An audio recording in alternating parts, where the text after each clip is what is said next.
ನಮಸ್ಕಾರ, ನೀವು ನೋಡ್ತಾ ಇದ್ದೀರಾ ರಿಪಬ್ಲಿಕ್ ಕನ್ನಡ. ನಾನು ಸ್ಮಿತಾ ರಂಗನಾಥ್. ಪತ್ನಿ ಮೇಲಿನ ಅನುಮಾನದಿಂದ ಪತಿಯೇ ಪತ್ನಿಯನ್ನ ಬರ್ಬರವಾಗಿ ಹತ್ಯೆಗೈದಿರುವ ಘಟನೆ ಹಾಸನದಲ್ಲಿ ನಡೆದಿದೆ.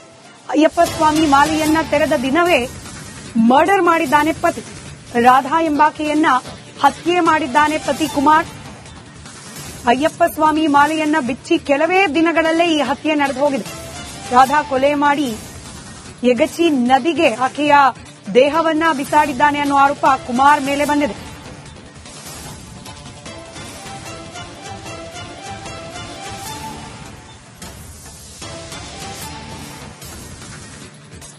ಎಂಟು ವರ್ಷಗಳಿಂದ ಪರಸ್ಪರ ದೂರವಿದ್ರಂತೆ ರಾಧಾ ಹಾಗೆ ಕುಮಾರ್. ಅನೈತಿಕ ಸಂಬಂಧ ಆರೋಪ ಹಿನ್ನೆಲೆಯಲ್ಲಿ ಕುಮಾರ್ ಕಿರಿಕ್ ತೆಗೆದಿದ್ದಾನೆ. ವಾರದ ಹಿಂದೆ ಅಯ್ಯಪ್ಪ ಮಾಲೆಯನ್ನ ಬಿಚ್ಚಿ ಬಂದಿದ್ದಾನೆ ಕುಮಾರ್. ರಾಧಾ ಜೊತೆಯಲ್ಲಿ ಕಿರಿಕ್ ತೆಗೆದು ಸ್ಥಳದಲ್ಲೇ ಹೊಡೆದುಕೊಂಡಿದ್ದಾನೆ ಅನ್ನೋ ಆರೋಪ ಇದೆ. ಬಂಧನದ ಭೀತಿಯಿಂದ ಮೃತದೇಹವನ್ನ ಎಗಚ್ಚಿ ನದಿಗೆ ಬಿಸಾಡಿದ್ದ. ಬಟ್ಟೆಯಲ್ಲಿ ಸುತ್ತಿ ನದಿಗೆ ಬಿಸಾಡಿದ್ದ ಕುಮಾರ್ ಎಸ್ಕೇಪ್ ಆಗಿದ್ದ.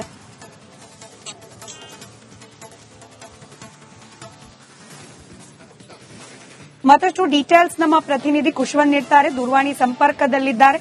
ಕುಶವಂತ, ದೂರ ಇದ್ರು ಬಟ್ ಸ್ಟಿಲ್ ಕಿರಿಕು, ಅದಾದ್ಮೇಲೆ ಮರ್ಡರು, ಯಾಕೆ ಹೀಗಾಯ್ತು? ಆ ಕೊಲೆ ಮಾಡಿದ ಆರೋಪ ಹೊತ್ತಿರುವ ಪತಿಯನ್ನ ಅರೆಸ್ಟ್ ಮಾಡಿದ್ದಾರಾ, ಹೇಗೆ? ಸ್ಮಿತಾ, ಈಗ ಏನು ಕೊಲೆಯಾದಂತಹ ಆರೋಪವನ್ನ ಎದುರಿಸಿದಂತಹ ಕುಮಾರ್ ಇದ್ದಾರೆ.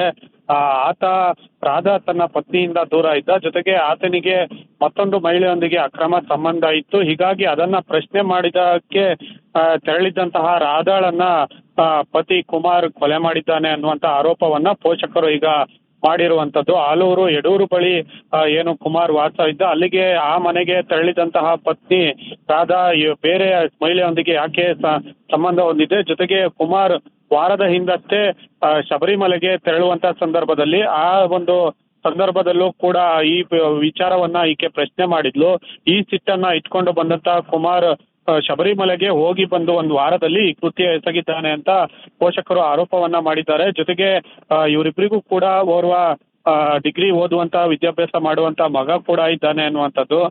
ಜೊತೆಗೆ ಈಗಾಗಲೇ ಏನು ಮೃತಪಟ್ಟಂತಹ ರಾಧಾ ಕೆಲ ವರ್ಷಗಳಿಂದ, ಕಳೆದ 8 ವರ್ಷಗಳಿಂದ ಕುಮಾರ್ ಜೊತೆಯಿಂದ ದೂರ ಇದ್ರು. ಅಂದ್ರೆ ಇವರಿಬ್ಬರ ನಡುವೆ ಕೌಟುಂಬಿಕ ಜಗಳದಿಂದ ಪರಸ್ಪರ ದೂರ ಇದ್ರು. ಜೊತೆಗೆ ರಾಧಾ ಅರ್ತಿಕೆರೆ ಮೂಲದವರು ಅನ್ನುವಂಥದ್ದು. ಈಗ ರಾಧಾ ಪೋಷಕರು ಹೇಳ್ತಾ ಇರುವಂತ ಪ್ರಕಾರ ಕುಮಾರ್ ತಾನಾಗಿಯೇ ಕೃತ್ಯ ಆದ ಮೇಲೆ ಪೊಲೀಸರಿಗೆ ಬಂದು ಶರಣಾಗಿದ್ದಾನೆ ಅನ್ನುವಂತ ಮಾತನ್ನು ಕೂಡ ಹೇಳಿರುವಂತದ್ದು. ಸ್ಮಿತಾ, ಧನ್ಯವಾದ ಕುಶವಂತ್ ಮಾಹಿತಿಗಾಗಿ.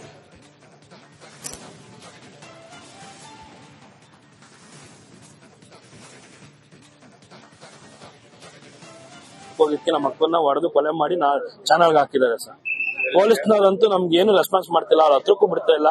ನಾವು ಕಂಪ್ಲೇಂಟ್ ಕೊಡಕ್ ಹೋಗೋದು ಅಂತ ಮಗನ ಕಡೆಯಿಂದ ಕಂಪ್ಲೇಂಟ್ ತಗೊಂಡು ಅಪ್ಪ ಮಗ ಇಬ್ರು ಸಾಮಿಲ್ ಆಗಿರ್ಬೋದು, ಸಾಮಿಲ್ ಆಗಿದ್ದಾರೆ. ಸಾಮಿಲ್ ಆಗಿ ನಮಗೆ ನಿನ್ನೆ ವಿಚಾರ ಗೊತ್ತಾಗಿರೋದು. ನಿನ್ನೆ 3 ಗಂಟೆಗೆ ಕೊಲೆ ಆಗಿರೋದು. ನೈಟ್ ಕೊಲೆ ಆಗಿದೆ.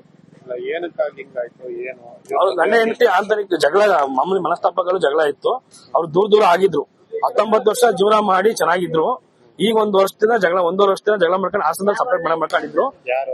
ನಮ್ಮ ಅಕ್ಕರು ನಮ್ಮ ಭಾವನೆ ಅಪ್ಪ ಮಕ್ಕಳು ಇಬ್ರು ಸರಿ ಹಾಸನ ಅಲ್ಲಿಂದ ಓಡಾಡಕ್ಕೆ ಇಲ್ಲಿ ಮಂಗಳಾರ ಕೆಲಸ ಮಾಡ್ತಿದ್ರಲ್ಲ, ಅಲ್ಲಿಂದ ತೊಂದರೆ ಆಗುತ್ತೆ, ಇಲ್ಲೇ ಹಾಸನದಲ್ಲೇ ಇರೋಣ, ಒಟ್ಟಿಗೆ ಇರೋಣ ಅಂತ ಕರ್ಕೊಂಡ್ ಬಂದು ಮನೆ ಮಾಡಿ ಆಮೇಲೆ ಅರ್ಧಕ್ಕೆ ಕೈ ಬಿಟ್ಟು ನಾನೇ ಮನೆ ಬಾಡಿಗೆ ಕಟ್ಟಿದೀನಿ. ಸಾಕ್ಷಿ ಇದೆ, ಮನೆ ಬಾಡಿಗೆ ಫೋನ್ ಪೇ ಮಾಡಿದೀನಿ, ಅಡ್ವಾನ್ಸ್ ನಾನೇ ಕೊಟ್ಟಿದ್ದೀನಿ, ಎಲ್ಲ ನಾನೇ ಮಾಡ್ಕೊಟ್ಟಿದ್ದೆ. ಪಾಪ ಅವರು ನೆನೆಸ್ತಿರೋ ಜೀವನ ಚೆನ್ನಾಗಿದ್ರು. ಎಲ್ಲ ಆಯ್ತು. ಅವ್ನು ಹೋಗಿ ಏನೋ ಅವ್ಳು ಯಾರನ್ನ ಇಟ್ಕೊಂಡಿದ್ದೆ ಅಂತ ಕೇಳಕ್ ಹೋಗಿದ್ಕೆ ಹೊಡೆದು ಕೊಲೆ ಮಾಡಿ ಚಾನಲ್ಗೆ ಹಾಕಿ ಎಲ್ಲ. ನಮಸ್ಕಾರ, ನೀವು ನೋಡ್ತಾ ಇದ್ದೀರಾ ರಿಪಬ್ಲಿಕ್ ಕನ್ನಡ. ನಾನು ಸ್ಮಿತಾ ರಂಗನಾಥ್. ಪತ್ನಿ ಮೇಲಿನ ಅನುಮಾನದಿಂದ ಪತಿಯೇ ಪತ್ನಿಯನ್ನ ಬರ್ಬರವಾಗಿ ಹತ್ಯೆಗೈದಿರುವ ಘಟನೆ ಹಾಸನದಲ್ಲಿ ನಡೆದಿದೆ. ಅಯ್ಯಪ್ಪ ಸ್ವಾಮಿ ಮಾಲೆಯನ್ನ ತೆರೆದ ದಿನವೇ ಮರ್ಡರ್ ಮಾಡಿದ್ದಾನೆ ಪತಿ. ರಾಧಾ ಎಂಬಾಕೆಯನ್ನ ಹತ್ಯೆ ಮಾಡಿದ್ದಾನೆ ಪತಿ ಕುಮಾರ್.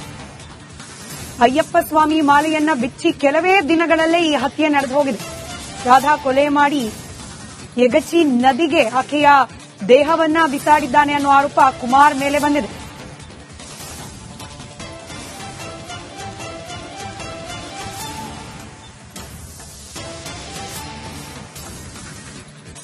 ಎಂಟು ವರ್ಷಗಳಿಂದ ಪರಸ್ಪರ ದೂರವಿದ್ರಂತೆ ರಾಧಾ ಹಾಗೆ ಕುಮಾರ್.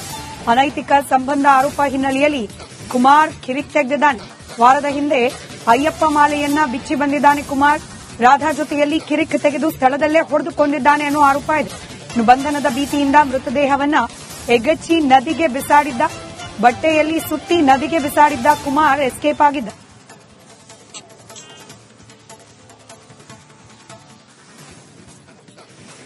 ಮತ್ತಷ್ಟು ಡೀಟೇಲ್ಸ್ ನಮ್ಮ ಪ್ರತಿನಿಧಿ ಕುಶವಂತ್ ನೀಡ್ತಾರೆ. ದೂರವಾಣಿ ಸಂಪರ್ಕದಲ್ಲಿದ್ದಾರೆ.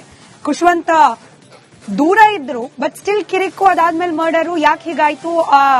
ಕೊಲೆ ಮಾಡಿದ ಆರೋಪ ಹೊತ್ತಿರುವ ಪತಿಯನ್ನ ಅರೆಸ್ಟ್ ಮಾಡಿದ್ದಾರಾ, ಹೇಗೆ?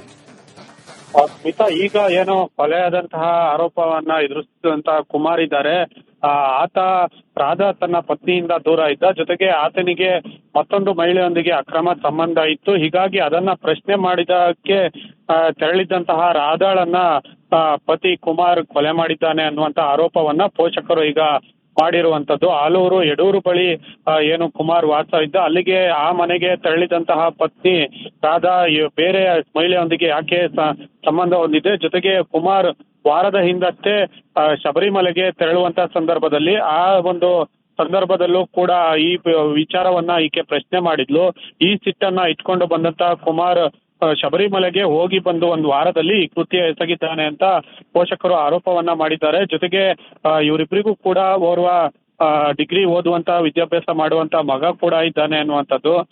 ಜೊತೆಗೆ ಈಗಾಗಲೇ ಏನು ಮೃತಪಟ್ಟಂತಹ ರಾಧಾ ಕೆಲ ವರ್ಷಗಳಿಂದ, ಕಳೆದ 8 ವರ್ಷಗಳಿಂದ ಕುಮಾರ್ ಜೊತೆಯಿಂದ ದೂರ ಇದ್ರು. ಅಂದ್ರೆ ಇವರಿಬ್ಬರ ನಡುವೆ ಕೌಟುಂಬಿಕ ಜಗಳದಿಂದ ಪರಸ್ಪರ ದೂರ ಇದ್ರು. ಜೊತೆಗೆ ರಾಧಾ ಅರಸೀಕೆರೆ ಮೂಲದವರು ಅನ್ನುವಂಥದ್ದು. ಈಗ ರಾಧಾ ಪೋಷಕರು ಹೇಳ್ತಾ ಇರುವಂತ ಪ್ರಕಾರ ಕುಮಾರ್ ತಾನಾಗಿಯೇ ಕೃತ್ಯ ಆದ ಮೇಲೆ ಪೊಲೀಸರಿಗೆ ಬಂದು ಶರಣಾಗಿದ್ದಾನೆ ಅನ್ನುವಂತ ಮಾತನ್ನು ಕೂಡ ಹೇಳಿರುವಂತದ್ದು. ಸ್ಮಿತಾ, ಧನ್ಯವಾದ ಕುಶವಂತ್ ಮಾಹಿತಿಗಾಗಿ.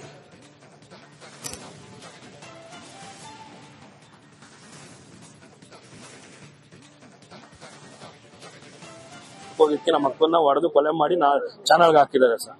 ಪೊಲೀಸ್ನವ್ರಂತೂ ನಮ್ಗೆ ಏನು ರೆಸ್ಪಾನ್ಸ್ ಮಾಡ್ತಿಲ್ಲ, ಅವ್ರ ಹತ್ರಕ್ಕೂ ಬಿಡ್ತಾ ಇಲ್ಲ. ನಾವು ಕಂಪ್ಲೇಂಟ್ ಕೊಡಕ್ ಹೋಗೋದು ಅಂತ ಮಗನ ಕಡೆಯಿಂದ ಕಂಪ್ಲೇಂಟ್ ತಗೊಂಡು ಅಪ್ಪ ಮಗ ಇಬ್ರು ಸಾಮಿಲ್ ಆಗಿರ್ಬೋದು, ಸಾಮಿಲ್ ಆಗಿದ್ದಾರೆ. ಸಾಮಿಲ್ ಆಗಿ ನಮಗೆ ನೆನ್ನೆ ವಿಚಾರ ಗೊತ್ತಾಗಿರೋದು, ನೆನ್ನೆ 3 ಗಂಟೆಗೆ ಕೊಲೆ ಆಗಿರೋದು. ನೈಟ್ ಕೊಲೆ ಆಗಿದೆ. ಅವ್ರ ಗಂಡ ಹೆಂಡತಿ ಆಂತರಿಕ ಜಗಳ, ಮಾಮೂಲಿ ಮನಸ್ತಾಪಗಳು ಜಗಳ ಇತ್ತು. ಅವ್ರು ದೂರ ಆಗಿದ್ರು. 19 ವರ್ಷ ಜೀವನ ಮಾಡಿ ಚೆನ್ನಾಗಿದ್ರು. ಈಗ 1 ವರ್ಷದಿಂದ ಜಗಳ, 1.5 ವರ್ಷದಿಂದ ಜಗಳ ಮಾಡ್ಕೊಂಡು ಹಾಸನದಲ್ಲಿ ಸಪರೇಟ್ ಮನೆ ಮಾಡ್ಕೊಂಡಿದ್ರು. ನಮ್ಮ ಅಕ್ಕರು ನಮ್ಮ ಭಾವನೆ ಅಪ್ಪ ಮಕ್ಕಳು ಇಬ್ರು ಸರಿ ಹಾಸನದಲ್ಲಿ, ಅಲ್ಲಿಂದ ಓಡಾಡಕ್ಕೆ ಇಲ್ಲಿ ಮಂಗಳಾಕ್ಷರ ಕೆಲಸ ಮಾಡ್ತಿದ್ರಲ್ಲ, ಅಲ್ಲಿಂದ ತೊಂದರೆ ಆಗುತ್ತೆ, ಇಲ್ಲೇ ಹಾಸನದಲ್ಲೇ ಇರೋಣ, ಒಟ್ಟಿಗೆ ಇರೋಣ ಅಂತ ಕರ್ಕೊಂಡ್ ಬಂದು ಮನೆ ಮಾಡಿ, ಆಮೇಲೆ ಅರ್ಧಕ್ಕೆ ಕೈ ಬಿಟ್ಟು ನಾನೇ ಮನೆ ಬಾಡಿಗೆ ಕಟ್ಟಿದೀನಿ. ಸಾಕ್ಷಿ ಇದೆ, ಮನೆ ಬಾಡಿಗೆ ಫೋನ್ ಪೇ ಮಾಡಿದೀನಿ, ಅಡ್ವಾನ್ಸ್ ನಾನೇ ಕೊಟ್ಟಿದ್ದೀನಿ, ಎಲ್ಲ ನಾನೇ ಮಾಡ್ಕೊಟ್ಟಿದ್ದೀನಿ. ಪಾಪ ಅವರು ನೆನೆಸ್ತಿರೋ ಜೀವನ ಚೆನ್ನಾಗಿದ್ರು, ಎಲ್ಲ ಆಯ್ತು.